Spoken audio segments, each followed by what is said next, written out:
Welcome to Shukla study point. आप सभी का स्वागत है आपके अपने YouTube channel Shukla study point में। मैं शिवम शुक्ला आप सभी दोस्तों का हार्दिक स्वागत करता हूं। आज के वीडियो के माध्यम से हम लोग चर्चा करेंगे बीए फिफ्थ सेमेस्टर हिंदी साहित्य के पेपर 2 के बारे में। और पेपर 2 में हम चर्चा करेंगे चैप्टर नंबर 3 के बारे में।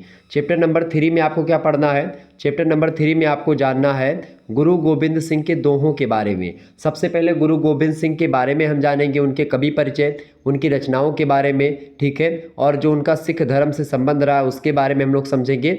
और ख़ास करके जब आप पेपर 2 की बात करते हैं हिंदी साहित्य के बीए फिफ्थ सेमेस्टर में यानी पंचम सेमेस्टर में, तो हिंदी का राष्ट्रीय काव्य आपको पढ़ना पड़ता है बीए फिफ्थ सेमेस्टर में। ये बात आप ध्यान रखिएगा। एक सब्जेक्ट के 2 पेपर आपको देने होंगे बीए फिफ्थ सेमेस्टर में, ठीक है। इसी प्रकार से हिंदी का भी है। तो ये दूसरा पेपर है आपका हिंदी का राष्ट्रीय काव्य। इसमें बहुत सारी कविताएं हैं, उन सभी कविताओं की व्याख्या हम लोग चर्चा कर रहे हैं।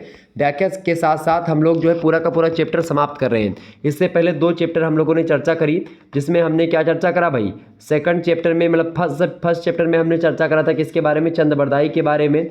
चंद बरदाई जो हैं वीरगाथा काल के कवि हैं, वीरगाथा काल के, तो चंद बरदाई के बारे में चर्चा करा था। और पृथ्वीराज रासो जो चंद बरदाई की रचना है उसका जो रेवा तट है उस समय से कुछ मतलब 1-2 कवित्व शामिल था, एक कवित्व शामिल था, उसकी व्याख्या हमको करनी थी, उसको मैंने कर दिया था। सेकंड चैप्टर में यानी कि द्वितीय अध्याय में आपको जगनिक के बारे में पढ़ना था। जगनिक की रचना है आलखंड। आलखंड में जो नैनागढ़ की लड़ाई है यानी आला का विवाह, उसके बारे में प्रथम 5 सुमेरन अंश पढ़ना था और अंतिम 5 अंश पढ़ना था। तो उन सभी की व्याख्या मैं चर्चा कर चुका हूँ, आप लोगों ने देखा होगा, जगनिक के बारे में बताया था। तो इसी प्रकार से तीसरा जो चैप्टर है यानी कि ये यूनिट 2 का प्रथम चैप्टर मान सकते हैं आप, यानी दूसरी इकाई यहीं से प्रारंभ हो जाती है, क्योंकि ये भक्ति और रीतिकालीन राष्ट्रीय काव्य में आते हैं गुरु गोविंद सिंह जी, ठीक है। और 10म गुरु हैं सिख धर्म के, ठीक है, ये बात ध्यान रखिए। चैप्टर 3 के अंतर्गत हम चर्चा करेंगे गुरु गोविंद सिंह के बारे में। उसके बाद में गुरु गोविंद सिंह के जो दोहे हैं उसके बारे में चर्चा करेंगे। तो इकाई 2 भक्ति एवं रीतिकालीन राष्ट्रीय काव्य, चैप्टर नंबर 3 गुरु गोविंद सिंह के बारे में हमको पढ़ना है। देखिए कवि परिचय में हम लोग पढ़ेंगे, ठीक है। आइए हम जानने का प्रयास करते हैं कि आखिरकार इनका कवि परिचय कैसा है। देखिए बात की जाए गुरु गोविंद सिंह जी की, तो गुरु गोविंद सिंह का सारा जीवन जो है मतलब कि सारा जीवन काल जो है संवत 1723 विक्रमी से लेकर के 1765 विक्रमी तक रहा है। यह समय हिंदी साहित्य के इतिहास में रीतिकाल के अंतर्गत आता है। और ख़ास करके आपको बताऊं विक्रम संवत से अगर सन में आपको कन्वर्ट करना हो तो मैंने पहले ऑलरेडी आपको समझा रखा है कि आप 57 अगर घटा देंगे तो आप वो जो है आपका ईसवी सन निकल आएगा, ठीक है। विक्रम संवत से अगर आप घटा दोगे 57 तो निकल आएगा क्या? ईसवी का सन निकल आएगा, ठीक है। तो गुरु गोविंद सिंह जी की बात की जाए तो गुरु गोविंद सिंह जी रीतिकाल से रिलेटेड हैं, ऐसा आप मान सकते हैं। गुरु गोविंद सिंह 9 वर्ष की अल्प आयु में मतलब छोटी आयु में ही गुरु गद्दी पर आसीन हो गए थे। गुरु गद्दी मतलब कि गुरु परंपरा रही है सिख धर्म में, आप देखते हैं। तो गुरु गद्दी पर ये बैठ गए थे कितने समय पर? 9 साल के थे मात्र, तभी ये गुरु की गद्दी पर बैठ गए थे। प्रथम गुरु थे सिख धर्म के गुरु नानक। उनसे सिख संप्रदाय के बीच जो निर्गुण काव्यधारा प्रवाहित हुई थी वह प्रतिकूल ऐतिहासिक परिस्थितियों तथा विघ्न बाधाओं को पार करती हुई गुरु गोविंद सिंह के समय तक एक नवीन स्वरूप ग्रहण कर चुकी थी और उसके वेग से एक अलग गति आ गई थी। डॉक्टर भारत भूषण चौधरी गुरु गोविंद सिंह के संदर्भ में कहते हैं कि निसंदेह आदि गुरु के दर्शन में एक ब्रह्म की उपासना तो निहित थी ही, साथ ही साथ जाति पात छुआछूत भेदभाव से परे मानव मात्र को साधक रूप से प्रतिष्ठित करने का प्रयास किया गया। मानवता की इसी प्रबलतम भावना के कारण आदि गुरु का जहां एक ओर कट्टरपंथियों द्वारा विरोध किया गया, वहां दूसरी ओर इनके अतिरिक्त संपूर्ण हिंदू मुस्लिम जनता द्वारा इनका स्वागत भी किया गया। वे संत थे, फकीर थे और मानव हित के सर्वश्रेष्ठ साधक भी थे। तो इस प्रकार से जो गुरु नानक हैं वो एक प्रकार से सिख धर्म के प्रथम गुरु हैं। और ये 10म गुरु हैं कौन? गुरु गोविंद सिंह जी 10म गुरु हैं सिख धर्म के। कौन? गुरु गोविंद सिंह जी। निर्गुण भक्ति को कोरी भक्ति ही नाम रख करके उसे शक्ति संपन्न भी बनाया है इन्होंने, गुरु गोविंद सिंह जी ने। यानी जो निर्गुण भक्ति है उसको मात्र कोरी भक्ति यानी एकदम सादी भक्ति नहीं माना इन्होंने, उसको एक प्रकार शक्ति संपन्न बनाने का काम किया है गुरु गोविंद सिंह जी ने। और इन्होंने जिसमें शक्ति और शिव दोनों का समायोजन इन्होंने किया है। और इसीलिए जब इनके दोहों को आप पढ़ते तो भगवान शंकर और शक्ति की आराधना करते हैं ये। उनका ध्यान करते हैं। उनकी शक्ति का प्रतीक है तलवार, मतलब उनकी शक्ति का प्रतीक तलवार बनी तथा शिव का प्रतीक उनकी निर्गुण भक्ति भावना बनती है। ठीक है। दसम गुरु ने यह अनुभव किया कि जाति का गौरव और स्वाभिमान गंवा चुकी देश की जनता में पुनः आत्मचेतना और स्वाभिमान जागृत करने की आवश्यकता है। उन्हें अपनी संस्कृति की पहचान करानी है।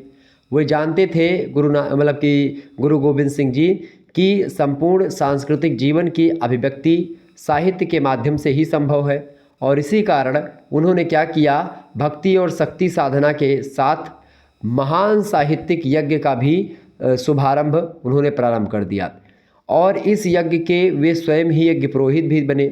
16 वर्ष की आयु में ही उन्होंने अपनी प्रथम रचना प्रस्तुत कर दी। पावंटा आनंदपुर में ही उनकी निजी साहित्य सर्जना शुरू होती है। उनके दरबार का संपूर्ण वातावरण निर्गुण भक्ति, सशस्त्र राजनीति और साहित्य के त्रिविध रूपों से परिपूर्ण था।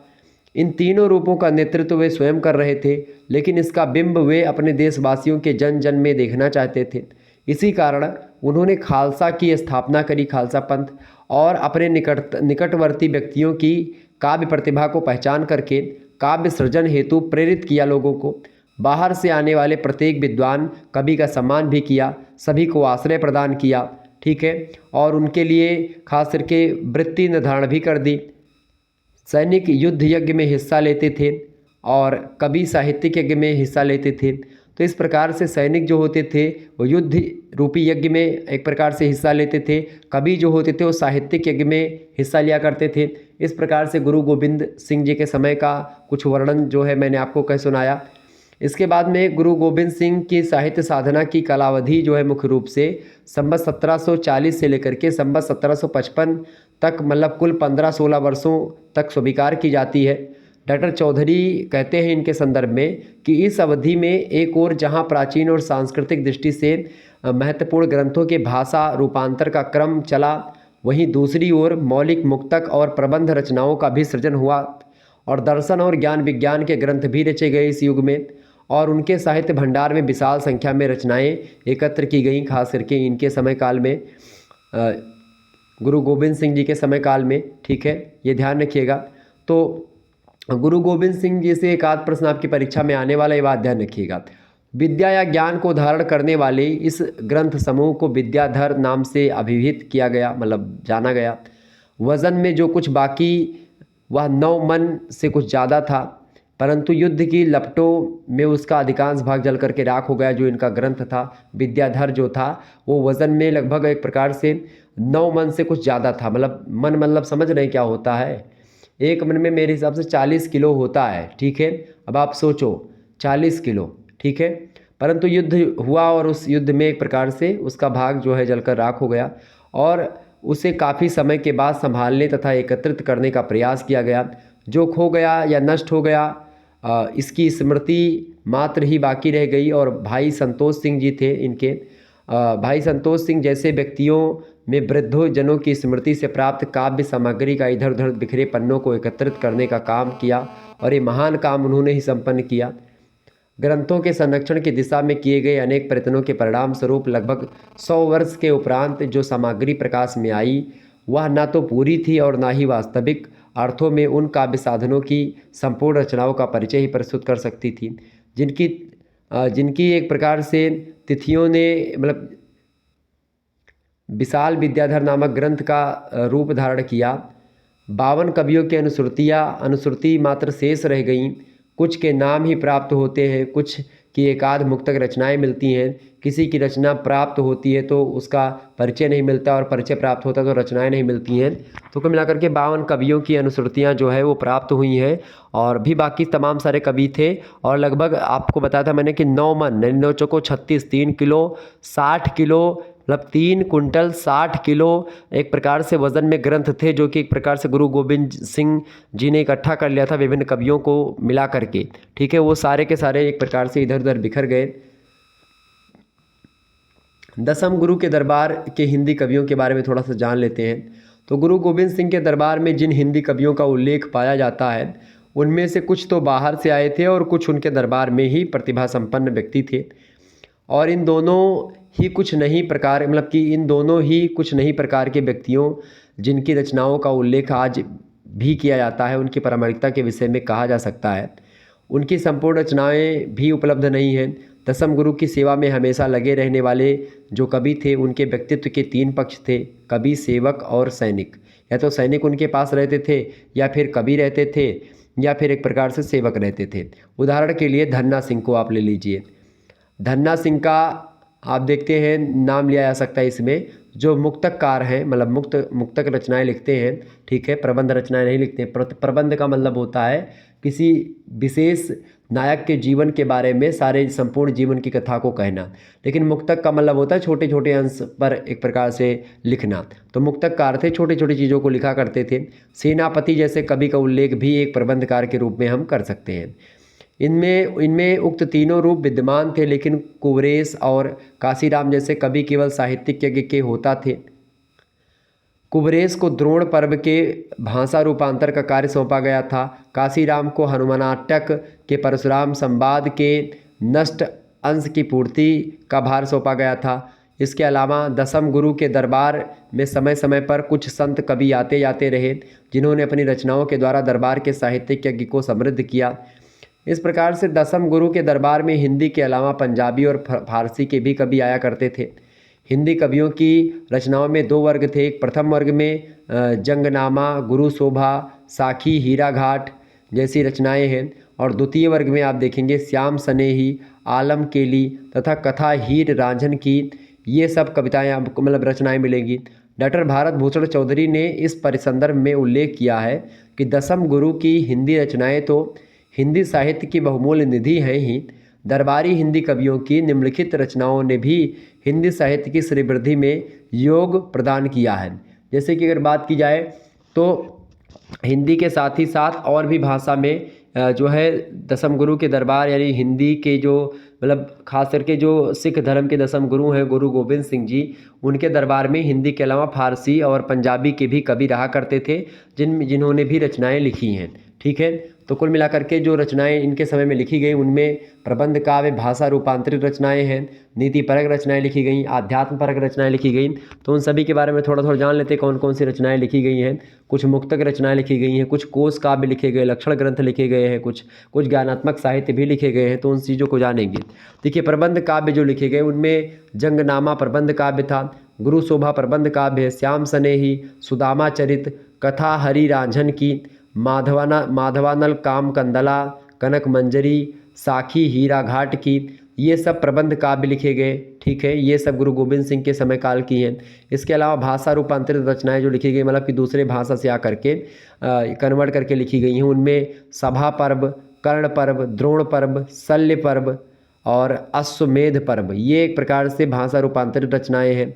इसके बाद में कुछ नीति परक रचनाएं भी आपको मिलेंगी, जैसे चाणक्य नीति भाषा, हितोपदेश भाषा, ये नीति परक रचनाएं हैं। इसके अलावा अध्यात्म परक रचनाएं भी मिली हैं आपको, जैसे कि अध्यात्म प्रकाश हो गया, ज्ञान प्रकाश हो गया, गुरु महिमा और खास करके अनुभव उल्लास, ये सब रचनाएं जो लिखी गई ये सब रचनाएं आध्यात्मिक रचनाएं हैं। ठीक है, इसके बाद में आप देखते हैं कोश काव्य एवं लक्षण ग्रंथ भी लिखे गए हैं खास करके गुरु गोविंद के समय काल में। ठीक है, जैसे कि कौन कौन से भाई देखें, लक्षण ग्रंथों में आप देखते हैं लक्षण ग्रंथ के मिश्रित रूप मिलते हैं, खास करके कोश काव्य और लक्षण ग्रंथ के मिश्रित ग्रंथ मिलते हैं, जैसे कि चित्रविलास और रतनदाम, ये दो ग्रंथ हैं आपके।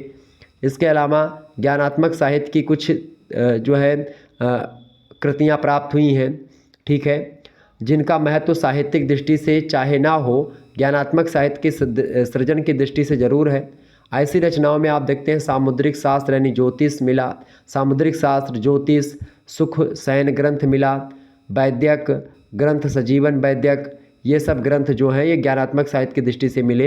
इसके अलावा मुक्तक रचनाओं की तो एकदम से बाढ़ सी मानो आ गई थी इस समय। मुक्तक रचनाएं बहुत सारी लिखी गईं, अलग अलग कवि लोग मुक्तक रचनाएं लिखा करते थे। मुक्तक मतलब होता है मुक्त होकर के, और किसी प्रकार का कोई किसी पर एकदम से फोकस होकर के उसके संपूर्ण जीवन के बारे में नहीं बताना होता है इसमें। ठीक है, इसमें छिटपुट रचनाएं जो होती हैं, कविताएँ, वो सब लिखी जाती रही थी। जैसे कि इसमें आप देखते हैं अनेक कवियों की रचनाएं प्राप्त होती हैं। मुक्तक रचनाओं में भी आप देखेंगे तमाम प्रकार के कवियों ने रचनाएं यहाँ पर लिखी, जैसे कि सुंदर कवि, कवित, सुंदर कवि कवित, इसके अलावा शारदा कवित, सुदामा कवित, इसके अलावा सैना दोहा, आप देखते हैं एक दोहा, इसके अलावा एक कवित एक चौपाई लिखी मिली। देखिए सुंदर कवि ने 3 कवित्त लिखा है, शारदा ने 2 कवित्त, सुदामा ने 1 कवित्त, सैना ने 1 दोहा 1 कवित्त और 1 चौपाई लिखी। आशा सिंह ने 4 दोहे 3 चौपाई और 1 चौपाई लिखी। इसके अलावा धन्ना सिंह ने 2 सवैये लिखे। इसके अलावा ननुआ 2 पद इन्होंने लिखा। चंदन 1 सवैया, चंद कवित एक कवित 1 छप्पय इन्होंने लिखा चंद ने। इसके अलावा हंसराम ने 5 कवित 1 छप्पय, और मंगल ने 5 कवित, काशीराम 16 कवित, परशुराम के संवाद, त्रुटित अंश की पूर्ति और अन्य 9 मुक्तक भी इन्होंने लिखे हैं। कुल मिलाकर के 25 कवित, सुकवि 1 कवित, इसके अलावा हीर 23 कवित। ठीक है, इस प्रकार से बहुत सारे लोगों ने लिखा है। ये सब याद करने की आपको आवश्यकता नहीं, बस थोड़ा सा वही जानकारी के लिए मैंने आपको बता दिया। 3-4 लोगों के नाम आप ध्यान रख सकते हैं बस, बाकी ज़्यादा आपको रटने की आवश्यकता नहीं है, आएगा नहीं इतना ज़्यादा आपको लिखने के लिए। ठीक है, भूपति 1 कवित और अन्य मुक्तक पद में खास करके इन्होंने लिखा, और इसके अलावा आलम लगभग 500 कवित। तो इस प्रकार से ये सब कवित्त जो है लिखे गए, या जो छप्पय लिखे गए, या जो भी लिखे गए चौपाई दोहा सवैया में, ये सब छंद हैं, छंद के प्रकार हैं। तो मुक्तक रचनाएं लिखी गई अलग अलग कवियों के द्वारा। तो ये सब गुरु गोविंद सिंह के समय काल की ही कविताएं हैं जो लिखी गई। ठीक है, अब इनका जो आपके पाठ्यक्रम में संकलित है, जो दोहे 3 दोहे संकलित है मुख्य रूप से 3-4 दोहे, तो उन्हीं की व्याख्या हम लोगों को देख लेनी है। गुरु गोविंद सिंह जी के दोहे, अब देखिए इनकी व्याख्या देख लेते हैं हम। ठीक है, देह सिवा बर मोहि है, शुभ कर्मन ते कबहू न टरो, न डरो असिसो जब जाई लरो, निश्चय करी अपनी जीत करो, अब सिख हो अपने ही मन को, यह लालच हो गुण तो उचरो, जब आब की औथ निदान बनय, अतही रण में तब जूझ मरो। ये एक प्रकार से दोहे हैं किसके? गुरु गोविंद सिंह जी के। देखें, देह सिवा बर मोहि इहै, सबसे पहले इसके बारे में हम इसकी जैसे संदर्भ आपको क्या लिखना है, संदर्भ में आप लिखेंगे कि प्रस्तुत पंक्तियाँ जो है गुरु गोविंद सिंह द्वारा रचित हैं, इतना लिख देंगे तो प्रसंग आपका काम चल जाएगा। ठीक है, ये बात ध्यान रखिएगा। प्रसंग में आप लिखेंगे कि इन पंक्तियों में गुरु गोविंद जी ने शक्ति से रन मतलब होता है युद्ध में जीत, शौर्य एवं साहसी सिख होने का वरदान शंकर से भगवान शिव से मांगा है। ठीक है, ये बात ध्यान रखेंगे, यानी भगवान से उन्होंने किसका वरदान मांगा है?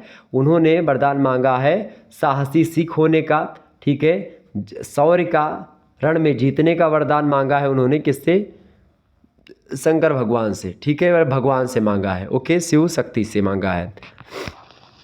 अब देखें, अब यहाँ पर व्याख्या इसकी देखें, देह सिवा बर मोहि है, कहते हैं कि देह सिवा बर मोहि है, मतलब मुझे यही वर दीजिए हे भगवान, हे शंकर, मुझे यही वर दीजिए, शुभ कर्मन ते कबहू न टरो, कि मतलब मैं शुभ कर्मों से कभी मत टरूं, ऐसा वो मांग रहे हैं वरदान। क्या? कि हमेशा मैं शुभ कर्मों को करता रहूं, मुझसे कोई अशुभ कर्म ना हो, मैं शुभ कर्मों को ही करूं, ऐसा मुझे वरदान चाहिए। वो कहते हैं गुरु गोविंद सिंह जी कि वरदान मांगते हैं यहाँ भगवान से कि शुभ कार्यों से वह कभी अलग ना हो। मतलब भाव यह है यहाँ पर कि शक्ति से उन्हें ऐसे वरदान की कामना है जिसमें वह शुभ कार्यों में संलग्न रहे हमेशा। ठीक है, और इसकी शक्ति उनको प्राप्त हो सके ताकि वो शुभ कार्यों में हमेशा बढ़ चढ़ करके हिस्सा लें। आगे वो कहते हैं शुभ कर्मन ते कबहू न टरो, मतलब मैं शुभ कर्मों से कभी टरूं नहीं, ये भी बताते हैं। इसके अलावा न डरो अरिसो, अरि माने होता है दुश्मन, न डरो मतलब दुश्मन से मैं कभी न डरूं, ऐसा वर मुझे दीजिए। वो कहते हैं कि उन्हें ऐसा वरदान दीजिए या ऐसा वरदान मिले कि शत्रुओं से लड़ते समय बिल्कुल भी भयभीत ना हो, यानी न डरो आशीषो जब जाय लरो, लरो माने यहाँ पर होता है लड़ने के समय, यानी जब लड़ाई हो तो अपने दुश्मन से डरे ना, ये वरदान मांगते हैं। निश्चय करी अपनी जीत करो, और जब भी युद्ध में लड़ो किसी दुश्मन से तो उनसे बिना डरे होकर के लड़ो और निश्चित कर लो अपनी जीत को। ठीक है, ये बात कहते हैं यहाँ पर इस दोहे के माध्यम से गुरु गोविंद सिंह जी कि भगवान शंकर या भगवान जो है शिव शक्ति आप जानते होंगे, तो उनका ध्यान करते हैं, शक्ति का ध्यान करते हैं और कहते हैं कि मुझे ऐसा वरदान दीजिए कि मैं शुभ कर्मों में हमेशा बढ़ चढ़ करके हिस्सा लूँ, उसमें संलग्न रहूँ। मैं जब युद्ध में लड़ूँ तो एक प्रकार से मुझे डर ना लगे, मैं अपने दुश्मन से डरूँ नहीं और मैं अपने दुश्मन को क्या कर दूँ, मतलब निश्चय अपनी जीत को मैं निश्चय कर सकूँ, ऐसा मुझे वरदान दीजिए, ऐसा वो यहाँ पर कह रहे हैं। इसके अलावा आगे कहते हैं कि अब सिख हो अपने ही मन को, इह लालच हो गुण तौ उचरै, जब आब की औध निदान बनै, अतही रण में जब जूझ मरे। अब सिख हो अपने ही मन को, इह लालच हो गुण तौ उचरै। ये आगे इसका इस पंक्ति का मीनिंग ये है कि ये कहते हैं आगे कि मैं ईमानदार और गुणों से परिपूर्ण सच्चा सिख बनूं। अब सिख हो अपने ही मन को, यह लालच हो गुण तो उचरे, मतलब मैं एक प्रकार से गुणवान बनूं, गुणों से परिपूर्ण बनूं, सच्चा सिख बनूं, ईमानदार बनूं, यही मेरी कामना है, ये यहाँ पर ये कहते हैं। इसके अलावा आगे कहते हैं जब आब की औध निदान बने, अतही रण में तब जूझ मरो। आगे कहते हैं कि मेरी यही कामना है कि मैं संघर्ष करता हुआ युद्ध भूमि में वीर गति को प्राप्त हो जाऊं, मैं एक प्रकार से युद्ध भूमि में लड़ते लड़ते मर जाऊं, ठीक है, वो ठीक है। मतलब भाव यहाँ पर ये है कि गुरु गोविंद सिंह जी अदम्य शौर्य, साहस और ईमानदार व्यक्तित्व की कामना कर रहे हैं यहाँ पर वरदान के माध्यम से, ठीक है, भगवान से वो वरदान मांग रहे हैं और ऐसा सोच रहे हैं। तो इस दोहे की ये व्याख्या हो गई। यही दोहा मेरे हिसाब से आपके जो है उसमें पूछा जा सकता है, तो ये बड़े ध्यान से ध्यान रखिएगा।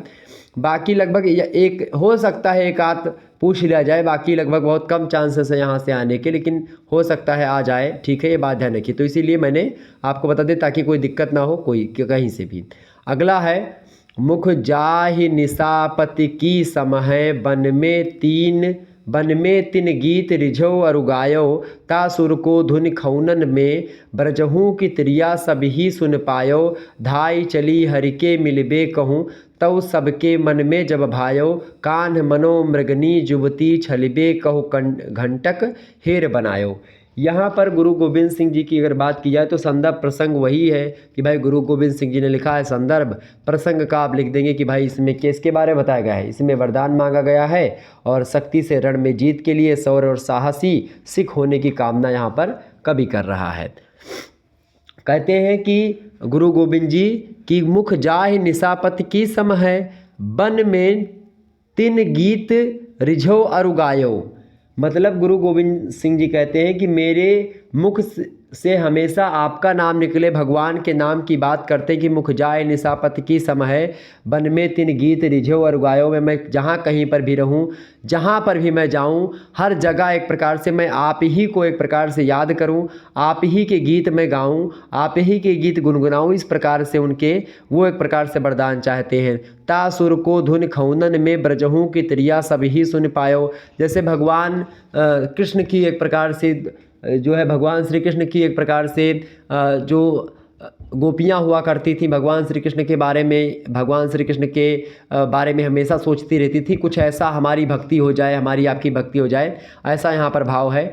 धाय चली हरिके मिलबे कहूँ, तब सबके मन में जब भायो, कान्ह मनो मृगनी जुबती छलिबे कहु घंटक हेर बनायो। आगे कहते हैं गुरु गोविंद सिंह जी कि मैं आपका ही गुणगान करता रहूं, मैं हमेशा सत्य के मार्ग पर चलता रहूं, हरि का ही गुणगान करूं, क्योंकि इस दुनिया में छलने वाले बहुत लोग हैं, ठीक है, जो है कान्ह मनो मृगनी जुबती छलिबे कहु घंटक हेर बनायो। मतलब बहुत सारे लोग यहाँ पर भेष बदल करके छलने के लिए आतुर रहते हैं, इसीलिए उस छलने को लेकर के, मतलब छलने में कोई देर नहीं करते लोग, और इसीलिए आप हमारा एक प्रकार से साथ दें, हम हमेशा आपका गुणगान करता रहें, मैं हमेशा सत्य के मार्ग पर चलता रहूं, क्योंकि बहुत सारे लोग हमको असत्य के मार्ग पर चलने के लिए प्रेरित करेंगे, लेकिन हमको असत्य के मार्ग पर चलना है, हमको सन्मार्ग पर चलना है, हमको सद्गुणों पर चलना है, दुर्गुणों से बचना है। इसके लिए हमें शक्ति, साहस और शौर्य, शक्ति ये सब प्रदान करें, ऐसा वो चाह रहे हैं,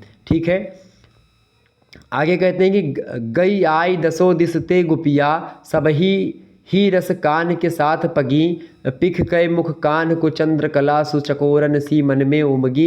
ये गोपियों और भगवान श्री कृष्ण के बीच के जो संबंध है उस संबंध से यहाँ पर तात्पर्य गुरु गोविंद सिंह और इनके जो ईष्ट हैं गुरु गोविंद सिंह जी के, उनके बीच जैसा संबंध है इस प्रकार के संबंध की बात करते हैं। हरि को पुण्य शुद्ध सुवासन पेक किन्हो तिनकी ठग ढीठ लगी। भगवान प्रसन्न आयो पिख कय कवि श्याम मनो मृग देख मृगी। मतलब यहाँ पर तात्पर्य ये है, यहाँ पर पंजाबी भाषा पंजाबी शब्दावली का प्रयोग किया गया है, ठीक है। और गुरु गोविंद सिंह जी इन पंक्तियों में कहते हैं कि भगवान को प्रसन्न करना चाहिए। अब वो एक प्रकार से भगवान को कैसे प्रसन्न करना है, वो एक प्रकार से सभी प्रकार से हमको प्रसन्न करना चाहिए। भगवान को हर प्रकार से उनको रिझाने का प्रयास करना चाहिए, क्योंकि उन्हीं में सारा जगत जो है समाया हुआ है। और इस प्रकार से जब सभी में एक प्रकार से सारा मतलब उन्हीं में सारा जगत समाया हुआ है, सब जगह वही है, तो एक प्रकार से हमको एक प्रकार से उनको हर प्रकार से मनाने का प्रयास करना चाहिए, ऐसा यहाँ पर गुरु गोविंद सिंह जी कहते हैं। और इस प्रकार से जिस प्रकार से कृष्ण भगवान के बारे में सारी चीज़ें थी वही सारी चीज़ें यहाँ पर बताई जा रही हैं। तो ये एक प्रकार से भाव कुल मिलाकर के ये है कि भगवान को सभी प्रकार से रिझाना चाहिए, क्योंकि उन्हीं में सारा जगत समाया हुआ है। तो उनको हर प्रकार से हमको प्रसन्न करना है, हर प्रकार से उनका गुणगान करना है, हर प्रकार से उनके बताए गए मार्गों पर चलना है, सद्गुणों पर चलना है, सन्मार्गों पर चलना है। और इस प्रकार से बहुत सारे लोग आपको इन मार्गों से हटाने का काम करेंगे, लेकिन हमको उसी पर दृढ़ बने रहना है। हमको एक प्रकार से ऐसा वरदान जो है चाहिए अपने इष्ट से, ऐसा गुरु गोविंद सिंह जी यहाँ पर बताते हैं। तो ये एक प्रकार से ये इसकी व्याख्या हुई जो कि मैंने आपके समक्ष प्रस्तुत करी। इससे पहले चैप्टर 2 की व्याख्या आप लोगों ने चैप्टर 1 की व्याख्या देखी होगी। चैप्टर 1 में हमने चंद्रवरदाई की व्याख्या करी थी। चंद्रवरदाई की जो एक प्रकार से पृथ्वीराज रासो का जो रेवा तट है वहाँ से हमने दिया था। इसके अलावा चैप्टर 2 में हमने जगनिक का जो व्याख्या खंड है उसके बारे में मैंने आपको बताया था, नैनागढ़ की लड़ाई और आलखंड। तो ये 2 चैप्टर आपके ऑलरेडी हो चुके हैं, तीसरा चैप्टर आपका आज हो गया। चलिए फिर इसी प्रकार से मिलेंगे चौथे चैप्टर में। चौथे चैप्टर में आपको क्या पढ़ना है भाई? चौथे चैप्टर में मैं आपको बताऊं, चौथे चैप्टर में आपको भूषण के बारे में पढ़ना है। किसके बारे में? कवि भूषण के बारे में। भूषण भी एक प्रकार से राष्ट्रीय काव्य से ही रिलेटेड है, ठीक है। एक प्रकार से राष्ट्रवादी कविताएं लिखते हैं भूषण, और भूषण जो है रीतिकाल के कवि हैं। तो एक प्रकार से भूषण को हम पढ़ेंगे। शिवा बावनी, शिवराज भूषण, छत्रसाल दशक, इनकी कई सारी रचनाएं हैं। कुछ भूषण के दोहे हैं, तो उन दोहों के बारे में हम लोग जानेंगे जो आपके पाठ्यक्रम में संकलित हैं। उन दोहों की व्याख्या समझेंगे और भूषण के बारे में, उनका जीवन परिचय और उनकी रचनाओं के बारे में हम लोग जानेंगे, ठीक है। विस्तार चर्चा करेंगे हम। चलिए फिर मिलते हैं चैप्टर नंबर 4 में। तब तक के लिए जय हिंद, जय भारत। आप सभी का बहुत बहुत धन्यवाद हमारे से जुड़ने के लिए। इसी प्रकार से अपना प्यार बना रखिएगा। तो भूषण और जो ये हैं गुरु गोविंद सिंह जी, ये इकाई नंबर 2 में एक प्रकार से है। इकाई नंबर 2 इन दोनों कवियों के बाद में समाप्त हो जाएगी। उसके बाद में हम लोग भारतेंदु एवं द्विवेदी युगीन राष्ट्रीय काव्य यानी इकाई नंबर 3 के बारे में चर्चा करेंगे। उसमें भारतेंदु जी के बारे में हम चर्चा करेंगे। उसके बाद में और भी तमाम सारे लोग आएंगे, अयोध्या सिंह उपाध्याय, हरिओत के बारे में चर्चा करेंगे, और भी लोग आते रहेंगे, उनके बारे में हम लोग चर्चा करते रहेंगे। तो इसी प्रकार से जो है मैथिली शरणगुप्त जी, ये सब भारतेंदु और द्विवेदी युगीन राष्ट्रीय काव्य में आएंगे। छायावादी युगीन काव्य में आप देखते हैं जयशंकर प्रसाद, निराला जी, माखनलाल चतुर्वेदी, सुभद्रा कुमारी चौहान, इन सब के बारे में पढ़ेंगे हम। छायादोत्तर का राष्ट्रीय काव्य में बालकृष्ण शर्मा, नवीन, रामधारी सिंह दिनकर, श्याम लाल गुप्त पार्षद के बारे में। और उसके बाद में फिर हम लोग चर्चा करेंगे समकालीन राष्ट्रीय काव्य के प्रथम चरण के बारे में, जिसमें श्याम नारायण पांडे, द्वारिका प्रसाद माहेश्वरी, गोपाल प्रसाद व्यास जी के बारे में। फिर उसके बाद में समकालीन राष्ट्रीय काव्य का द्वितीय चरण आएगा इकाई नंबर 7 में। फिर सोहनलाल द्विवेदी, अटल बिहारी वाजपेयी और डॉक्टर रमेश पोखरियाल निशंक के बारे में चर्चा करेंगे, ठीक है। फिर उसके बाद में हम लोग हिंदी फिल्मों गीतों का जो राष्ट्रीय काव्य से रिलेटेड राष्ट्रीय मतलब जो गीत रहे हिंदी फिल्मों में, उन फिल्मों के जो गीत हैं उसके बारे में चर्चा करेंगे। जैसे कि ये देश है वीर जवानों का, अलबेलों का, मस्तानों का, या इसी प्रकार से छोड़ा कल की बातें, कल की बात पुरानी, हम हिंदुस्तानी मूवी से है ये गाना। इसके अलावा ए मेरे प्यारे वतन काबुली वाला मूवी से है। इसके अलावा कर चले हम फिदा जाने तन साथियों, हकीकत मूवी का गाना है, इसको पढ़ेंगे। कैफी आज़मी के द्वारा एक प्रकार से लिखा गया है। राजेंद्र कृष्ण के द्वारा लिखा गया कि जहाँ डाल डाल पर चिड़िया, मतलब सोने की चिड़िया करती है बसेरा, ऐसा देश है मेरा। सिकंदर आज़म मूवी है, उसी का गाना है ये, 1965 में मूवी आई थी। गुलशन बावरा एक लेखक है, उनका गीत है मेरे देश की धरती सोना उगले उगले हीरे मोती, मेरे देश की धरती, उपकार मूवी का गाना है। इसके अलावा पूरब पश्चिम मूवी का गाना है प्रीत जहाँ की रीत सदा, इंदिवर ने इसको लिखा है। प्रसून जोशी की बात की जाए तो उनके द्वारा लिखा गया देश रंगीला रंगीला, देश हमारा रंगीला। फना मूवी का गाना है, 2006 में फना मूवी आई थी, आमिर खान की मूवी है ये। ठीक है। इसमें बहुत सारी शेर व शायरियाँ होती मूवी में, आप मैंने देखी है मूवी, ठीक है। तो उस मूवी का एक गाना है जो है देश रंगीला रंगीला देश मेरा रंगीला, यही तो गाना था, मैंने बताया था, बिल्कुल। तो इन सभी गानों की भी व्याख्या देखनी। वैसे गानों की व्याख्या क्या, उसमें गानों में या बस आपको गाने पढ़ लेने कौन गाना किसका है, और उसकी व्याख्या मैं अर्थ समझा दूंगा थोड़ा बहुत, बाकी बस आपका पूरा का पूरा सिलेबस खत्म हो जाएगा। तो आप चैनल को सब्सक्राइब करिए, शेयर करिए वीडियो को। धन्यवाद, मिलते हैं नेक्स्ट वीडियो। बहुत बहुत धन्यवाद आप सभी का, आप लोगों ने जाना सभी के बारे में, ठीक है। तो गुरु गोविंद सिंह जी से एक प्रश्न आपकी परीक्षा में आएगा, तो इसीलिए मैंने इनको पढ़ा दिया। इसके बाद में भूषण के बारे में हम लोग चर्चा करेंगे नेक्स्ट वीडियो में, ठीक है। धन्यवाद, मिलते हैं नेक्स्ट वीडियो में। Good night, I love you. बहुत बहुत धन्यवाद आप सभी का। इसी प्रकार से अपना प्यार हमेशा बनाए रखिएगा। बहुत बहुत धन्यवाद। वीडियो को लाइक, चैनल को सब्सक्राइब जरूर कर दीजिएगा। बहुत बहुत धन्यवाद।